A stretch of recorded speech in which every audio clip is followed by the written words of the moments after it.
Et salut tout le monde, c'est Golden Landar. On se retrouve aujourd'hui pour une nouvelle vidéo où on va parler un petit peu des remakes de Diamant et Perle qui ont été annoncés il y a environ 2 semaines. Donc à savoir Pokémon Diamant étincelant et Perle scintillante.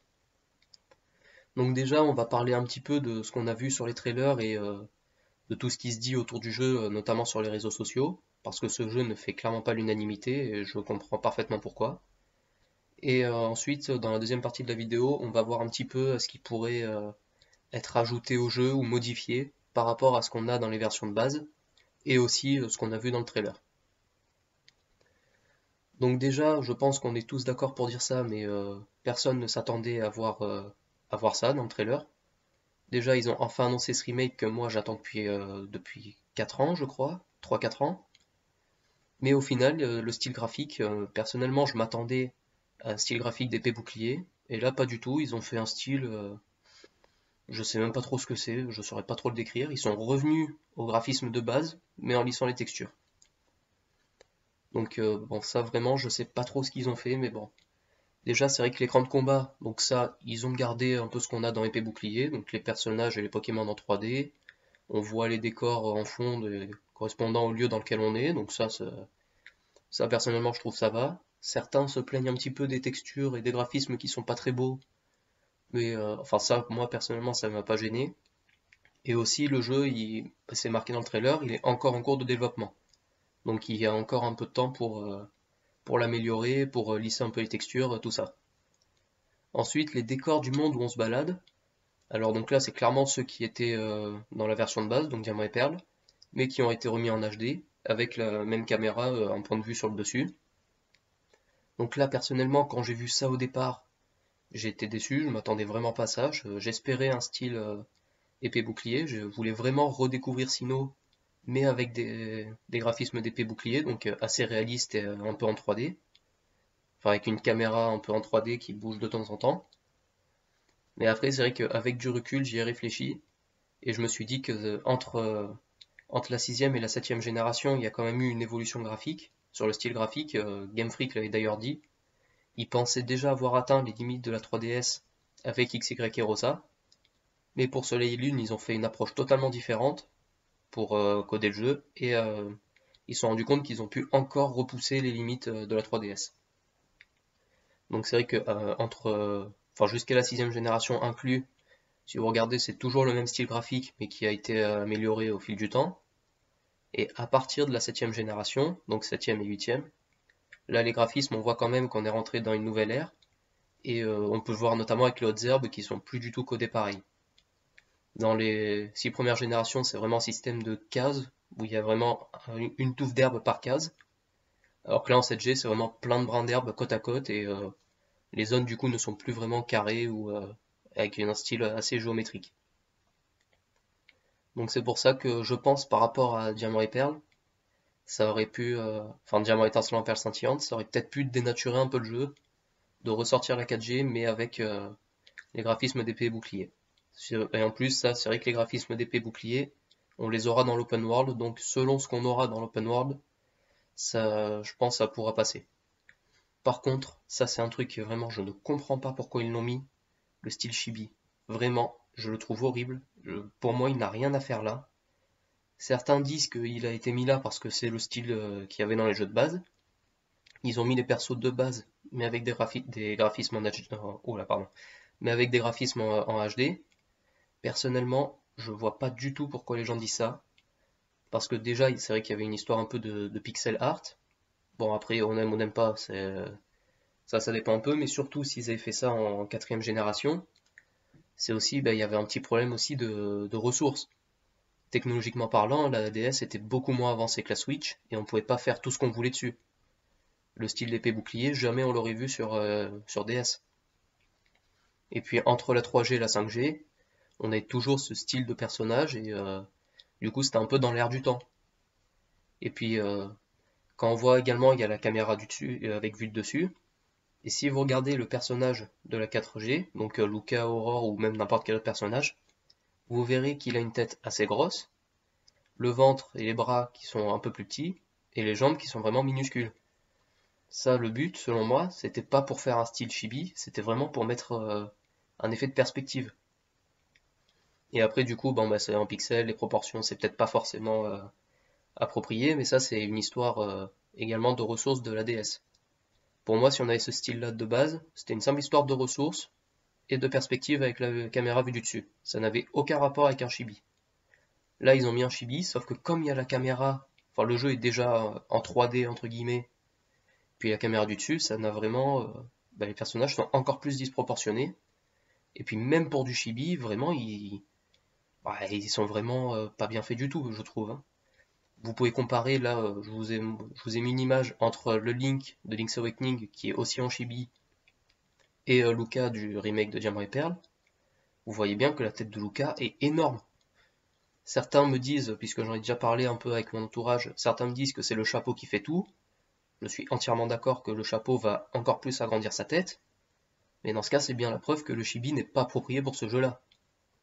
Donc vraiment, je pense pas que c'est Ilka, je crois, qui travaille sur ce jeu, c'est plus Game Freak. Enfin, c'est pas Game Freak sur celui-là. Je pense pas qu'ils vont modifier le style graphique, mais au moins, s'ils veulent garder du chibi, il va falloir revoir un peu les proportions, parce que là, c'est vraiment, ça va pas du tout. En plus, quand on regarde par rapport à Rosa, qui est sorti en 2014, donc après XY, les personnages ont pris les graphismes de XY, hein, ils sont proportionnés comme ceux de XY, et alors que dans Ruby, Saphir et Emerald, ben, les personnages ils sont comme ceux de Diamant et Perle. Peut-être en un peu moins bien fait parce que bon bah c'était Game Boy Advance, c'était pas non plus aussi développé que la DS, mais on avait quand même le même style. Et malgré tout, ils l'ont changé ça pour dans Rosa pour passer au graphisme de XY. Alors pourquoi dans Diamant étincelant, Perle scintillante, ils n'ont pas gardé gardé le style des persos de épée bouclier. En plus, vous l'avez vu au début sur l'image que je vous ai mis, avec Aurore dans le style épée bouclier, franchement, je trouve que ça rend super bien. La Aurore dans l'épée bouclier rend super bien, alors qu'en chibi, elle a une tête vraiment énorme et le corps tout petit à côté. Donc ça, je sais vraiment pas pourquoi ils ont mis ce style-là. Et puis en plus, ça vraiment, c'est un point qui me fait extrêmement peur avec le chibi, c'est qu'il y a certaines scènes qui risquent vraiment d'être gâchées par ce style-là. Je pense notamment à l'invocation et quand vous êtes face à face avec Dialga ou Palkia, selon votre version. Là sur l'image, je vous ai mis un extrait une image de Pokémon Platine, donc où il y a à la fois Dialga et Palkia dessus. Mais cette scène-là, imaginez-la en chibi. On a vu dans le trailer le Baudrive qui est au niveau des éoliennes. Lui, il a l'air bien proportionné, donc le style chibi va sûrement s'appliquer que aux personnages humains. Et cette scène-là, au Conan Lance, avec Dialga et Palkia qui vont être bien faits, bien modélisés dans les bonnes proportions, bah, à côté, il va y avoir Helio et le personnage principal, et je crois qu'il y a Cynthia aussi dans Diamant et Perle, je suis pas sûr. Dans Platine, oui, mais Diamant et Perle, je sais plus. Bon, c'est pas grave. Mais vraiment, Helio et le personnage principal, qui, avec le style chibi, je pense, vont vraiment gâcher toute l'épicness de la scène. Et ça, vraiment, c'est quelque chose que j'avais envie de revoir avec ce remake. Revoir les scènes qu'on a dans Diamant et Perle, les scènes importantes comme celle-là, mais avec les graphismes actuels, donc de épée bouclier, un peu comme la scène où on voit Zacian aux Amazenta, qui sont assez bien faites. Mais là, avec le style chibi, jamais on aura ça. À moins qu'il fasse plein de cinématiques, mais même quand on sera au face-à-face face au légendaire, quand on va lancer le combat, là on sera quand même en chibi en face de lui et ça va vraiment ressembler à rien. Voilà, également, s'il y a un dernier truc qui me fait peur par rapport à ce qu'ils ont dit, c'est que quand ils ont fait ce style graphique là, ils se sont justifiés en disant qu'ils voulaient faire une version le plus proche possible de la version de base. Sauf que pour les premières et deuxième générations, selon moi, les remakes avaient un gros intérêt graphique, parce que entre Game Boy et Game Boy Color, les graphismes, c'était pas trop ça. Et du coup, c'était intéressant pour eux de refaire ces jeux avec les graphismes du moment, donc Rouge Feu Vert Feuille pour Game Boy Advance et Heart Gold Soul Silver sur DS. Là, il y avait quand même un gros intérêt graphique, et également, en plus, c'était rajouter un peu les nouvelles fonctionnalités, tout ce qui est arrivé après au fil des générations. Sauf que là, à partir de la 3G, selon moi, à partir de la 3G, les graphismes ne vieillissent plus trop. Ça reste jouable même encore aujourd'hui, je trouve. Et là, c'est vrai que surtout l'intérêt, c'est de rajouter des nouvelles fonctionnalités. Donc que ce soit, par exemple, dans Rosa, on a vu les méga évolutions. les CT illimités qui sont arrivés en 5G, le multi-expérience qui s'applique sur toute l'équipe qui arrive en 6G, le type fait, les méga évolutions, tout ça, tout ça. Sauf que là, s'ils veulent faire un style graphique proche de celui de base, et même un jeu en général proche de celui de base, j'ai peur qu'ils rajoutent pas tout ce qu'on a eu au fil des générations. Donc entre la 4G et la 8G, on a quand même eu les mégas, le Dynamax, les attaques Z, les CT illimités, le multi-expérience commun, le type fait, enfin on a eu pas mal de trucs. Et c'est ça justement, moi j'ai vraiment peur que ce soit un simple remaster et non pas un remake. Quand vous regardez là sur l'image que je vous montre, quand vous regardez les personnages des différentes générations, donc entre les versions de base et les remakes, vous voyez qu'à chaque fois ils ont changé un peu, Game Freak avait changé le style des personnages un petit peu. Dans les grandes lignes c'était le même, mais il y avait par exemple les vêtements qui changeaient un petit peu. Là, quand vous regardez le Lucca de Diamant et Perle et le Lucca du remake, à part du coup le dessin qui a un peu changé, mais sinon la tenue et le personnage et la tenue, c'est vraiment exactement les mêmes. Et ça, du coup, j'ai vraiment peur que ce soit un simple remaster. Bon, je pense qu'on aura quand même certaines fonctionnalités qui ont été rajoutées au fil des générations. Mais s'ils rajoutent que, par exemple, les CT illimités, le multi-expérience, et le type fait et tout ça, pour moi, ce sera pas suffisant pour dire que c'est un remake. Il faudra rajouter d'autres trucs dont on va voir après, dont je vais vous parler un peu après, qui pour moi qui pourraient être intéressants dans ce jeu-là. Enfin, pour terminer cette partie de la vidéo, on pourrait parler aussi du Dynamax. Du coup, est-ce qu'il va être présent dans les remakes ou pas? Puisque déjà, comme ils veulent avoir un style représentatif, enfin un style proche du jeu de base, il y a peu de chances qu'ils le mettent. Et également, on le voit dans l'épée bouclier, faut avoir vraiment certaines conditions pour utiliser le Dynamax. Faut être dans les grands stades avec, alors je sais plus trop comment ça fonctionne, ce qu'il y a en dessous les stades, mais faut être vraiment dans des lieux précis pour pouvoir utiliser le Dynamax. On peut pas le faire partout. Et ces lieux justement sont à Galar. À Sinnoh, je suis pas sûr qu'il, enfin non, c'est quasiment sûr qu'il n'y en ait pas. Et quand on voit les arènes dans le trailer, c'est les mêmes que dans le jeu de base. Donc je vois mal comment ils pourraient mettre le Dynamax là-dedans. Moi personnellement, j'ai pas trop aimé le Dynamax, donc ça me gêne pas qu'il l'enlève. Par contre, il va falloir quand même rajouter des petits trucs à côté. Notamment pour l'aspect stratégique, va falloir, pour les joueurs qui jouent en stratégie, il va falloir quand même rajouter des trucs à côté. Voilà, donc c'était un peu tout ce que j'avais à dire pour revenir sur ce qu'on a vu dans le trailer et ce qui se dit un peu autour de ça. Maintenant, je vais vous parler de ce que j'aimerais voir dans les jeux. Donc, déjà, j'aimerais revoir le multi-expérience commun. Donc ça, beaucoup disent que ça simplifie encore plus le jeu. Moi, personnellement, j'aime bien cet appareil parce que ça permet de pouvoir entraîner un Pokémon qu'on vient de capturer sans avoir besoin de faire des sessions de farm ennuyantes dans les herbes à affronter des Pokémon sauvages.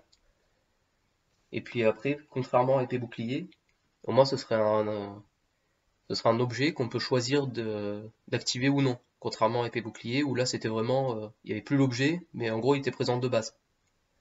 Là, s'ils remettent l'objet, au moins ça permettra aux joueurs qui veulent juste faire l'histoire un peu comme moi, qui veulent entraîner leurs Pokémon qui viennent de capturer et tout ça pour changer leur équipe, ça leur permettra de le faire. Mais également les joueurs qui veulent se mettre un peu plus de challenge, ça leur permettrait également de le désactiver et de pouvoir jouer comme à l'époque. Ensuite, bon, les CT illimités, ça j'aimerais bien les revoir parce que je me souviens notamment d'une de mes parties sur ma première partie sur Hard Gold où j'avais appris Flash puis j'avais oublié et j'avais plus moyen de leur apprendre. Donc ça c'était quand même quand j'ai voulu aller chercher Mewtwo, je vous dis pas comment j'ai galéré. Donc ça les CT illimités c'est un ajout que je trouve sympa et qu'il faudrait mettre. Et ensuite il y a également les CS. Donc ça c'est quelque chose aussi qui fait un peu débat sur est-ce qu'elles vont être toujours présentes ou non, vu que depuis la 7ème génération il n'y en a plus.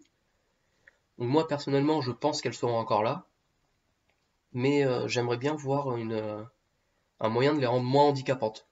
Donc par exemple ce que je pense c'est qu'elles soient toujours présentes, on les débloque toujours de la même façon, mais on n'ait pas à les apprendre à nos Pokémon et du coup à devoir prendre une place dans nos 4 capacités. Parce que quand on y réfléchit, Surf, la CS Surf, ça permet juste à un Pokémon de savoir nager. Si vous avez un type eau, normalement il sait nager de base. Il y a combien de Pokémon que vous allez capturer dans l'eau, qui du coup savent nager de base, et dès que vous les capturez, ils sont plus capables. Ça personnellement je trouve ça illogique. Pareil avec la CS Vol, donc si vous prenez un Etoraptor ou quoi qui de base c'est volé, pourquoi là il saurait plus? Voilà, pour ça je pense que ça pourrait être bien d'avoir les CS sur nous. Donc toujours d'utiliser avec les Pokémon de notre équipe, ça pourrait donner un certain charme, mais qu'il n'y ait plus besoin de les apprendre et du coup de bouffer une place dans les capacités que les Pokémon peuvent utiliser. Parce que souvent les CS, à part Surf et Cascade, elles sont pas vraiment utiles. Alors également, un truc que j'aimerais bien voir, ce serait avoir une histoire un peu plus intéressante avec les concours. C'est vrai que ça c'est une fonctionnalité qui est arrivée en 3G, qu'on a revu en 4G, mais qui sont je trouve sous-exploitées, on peut pas faire grand chose dessus. Ce serait bien d'avoir un peu plus de contenu avec ça pour qu'ils aient vraiment un intérêt dans les jeux. Bon, également ça, quelque chose que j'aimerais voir, ce serait un épisode post-game. Donc quelque chose un peu comme l'épisode Delta dans Rosa, hein, pour ceux qui voient. Ça pourrait être sympa de mettre un truc en lien avec Giratina justement dans le monde Distorsion. Également, j'aimerais bien aussi voir une nouvelle phase de gameplay. Donc là encore, ce serait quelque chose dans le même style que le grand envol de Rosa ou l'ultra exploration de Ultra Soleil Ultra Lune. C'était des petits moments assez sympathiques, assez sympas à faire. Et donc là encore, on pourrait peut-être avoir donc ça en lien pour aller chercher les légendaires des autres générations, qui pourraient justement être utiles. On pourrait avoir une nouvelle phase de gameplay. Pourquoi pas dans le monde Distorsion avec des brèches qui s'ouvriraient, qui nous permettraient d'aller à différents endroits du monde pour aller chercher les légendaires. Ou alors même en lien avec les souterrains, ça je propose, après ce sera à eux de voir. Donc aussi, évidemment, ça serait bien de pouvoir capturer les légendaires et les starters des autres générations. Bon, ça ce serait... Enfin, capturer les starters serait plutôt qu'ils nous en donnent un, de la même manière que Rosa ou que Heart Gold Soul Silver, qui nous en donnent un, par exemple quand on a battu la ligue ou quand on a fini une certaine partie de l'aventure. Également, ça c'est quelque chose que j'aimerais vraiment revoir, ce serait les méga évolutions. C'est quelque chose qui m'avait beaucoup plu en XY, qu'ils avaient laissé dans Rosa, mais alors dans Soleil Lune, ils avaient laissé le concept, mais ils en avaient pas rajouté. Et dans Ultra Soleil Ultra Lune, bon c'est pareil. Et dans Épée Bouclier, ils les ont carrément virés. Moi, c'est un concept que j'avais beaucoup aimé, pouvoir prendre un Pokémon, lui donner un nouveau stade d'évolution, mais juste le temps d'un combat, donc ça va lui booster ses stats et tout. Ça, c'était quelque chose que j'avais beaucoup aimé. Mais bon, après, le problème, c'est qu'il faudrait en rajouter pour... Enfin, si c'est juste remettre celle qui existe déjà, personnellement, je m'en fous un peu. Surtout qu'en 4ème génération, il n'y a que 5 Pokémon actuellement qui bénéficient de la méga évolution. Il y a alors Lucario, Karchakroc, Galam, Lockpin et Blizzardroid. Donc c'est vrai qu'avec 5 Pokémon, on va pas aller bien loin. Moi, j'aimerais bien que justement ils en rajoutent, et surtout pour les starters qui, comme dans Rosa, hein, avoir les starters qui peuvent méga évoluer. Ça pourrait donner quelque chose de sympa avec Torterra, Simiabras et Pangolion. Et ça pourrait leur redonner, les rendre à nouveau jouables en stratégie. Ou pour Torterra le rendre jouable parce qu'il a jamais été bon en stratégie. Alors aussi, bon ça vous l'avez bien compris, mais le style chibi j'aime pas du tout. J'aimerais bien qu'il l'enlève pour mettre un style un peu plus réaliste. Donc celui d'épée bouclier, je suis pas sûr que ce soit faisable avec les décors et la caméra vue du dessus. Par contre, le style de Let's Go, lui, enfin les personnages de Let's Go, le style graphique pour les personnages, lui, pourrait très bien passer dans ce remake, je pense. Quand vous regardez les décors dans Let's Go, alors c'est peut-être un peu plus clair que ce qu'on voit dans le remake, mais après les herbes, on arrive à bien voir que c'est aussi un peu un principe de case, comme je vous ai dit tout à l'heure, avec les touffes d'herbe.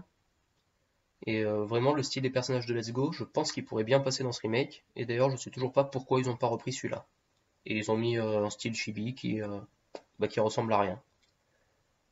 Alors également, ça c'était un petit ajout que j'avais beaucoup aimé dans Heart Gold et qu'ils ont refait que dans Let's Go. Donc c'est en gros un Pokémon de notre équipe qui nous suit, voire qui peut nous transporter. C'est quelque chose que j'avais beaucoup aimé, c'était vraiment je trouvais que ça apportait un certain charme au jeu, c'était un ajout tout bête mais que personnellement j'avais beaucoup aimé et je sais que beaucoup de gens avaient également beaucoup aimé ça, ça pourrait être assez sympa.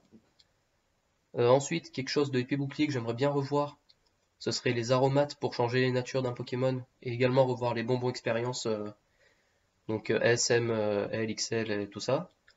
Ça pourrait être sympa de les revoir parce que le super bonbon, faut à chaque fois attendre de passer un niveau pour l'utiliser de manière entre guillemets rentable. Parce que ça va juste nous remplir la barre jusqu'au prochain niveau. Alors que les bonbons exp qui sont dans l'épée bouclier, eux ils vont vraiment donner un nombre précis d'expérience. Donc que tu utilises un bonbon XL à un niveau 1 ou à un niveau 90, ça donnera toujours la même quantité d'expérience. Sauf que du coup un niveau 1 va monter de niveau beaucoup plus rapidement qu'un niveau 90. Et ça du coup je trouve sympa, ça permet du coup de pas avoir à attendre de passer un niveau pour ensuite utiliser le super monde de manière assez optimisée. Et enfin donc ça c'est quelque chose que j'aimerais revoir autant que les méga évolutions, enfin voir plutôt parce qu'on l'a pas encore eu. Ce serait voir des nouvelles formes pour les légendaires de la quatrième génération, donc Dialga, Palkia, Giratina et Arceus, qui qui en quatrième génération étaient très forts en stratégie, et même très forts de base, sauf qu'au fil des générations, avec tout ce qui est arrivé entre temps, donc par exemple Xerneas et Yveltal qui sont vraiment très forts en tant que légendaires, bah, c'est vrai que depuis ils sont plus trop jouables maintenant ces légendaires là en stratégie, et pour qu'ils puissent rester compétitifs, ce serait bien qu'ils aient une nouvelle forme, un peu à la manière des Primo Résurgence pour Kyogre et Groudon. Bon là du coup quelque chose de différent parce que je crois que les Primo Résurgence c'était vraiment exclusif à ces deux légendaires là. Ça pourrait être soit une méga évolution ou je sais pas, ça un nouveau style qu'ils pourraient mettre. Et en plus je pense que ça serait assez bien pour une éventuelle histoire post-game pour annoncer l'arrivée de Giratina, puisque pour ceux qui ont joué à Platine, vous voyez que lorsque Helio va invoquer Dialga et Palkia, vous voyez bien qu'il y a les trois craies, donc Créelf, Créfol et Créfadé, qui vont arriver pour les stopper. Sauf que Helio nous dit bien que les trois ensemble peuvent stopper soit Dialga, soit Palkia, mais pas les deux en même temps. En gros, ça pareil, si vous jouez à Diamant et Perle, vous allez le voir en direct que les trois arrivent à stopper Dialga ou Palkia. Mais s'ils ont une nouvelle forme qui les rend plus puissantes, là les trois cris pourraient plus les bloquer. Et donc là du coup ça pourrait amener à l'apparition de Giratina, comme dans Platine, qui justement arriverait à les contrer.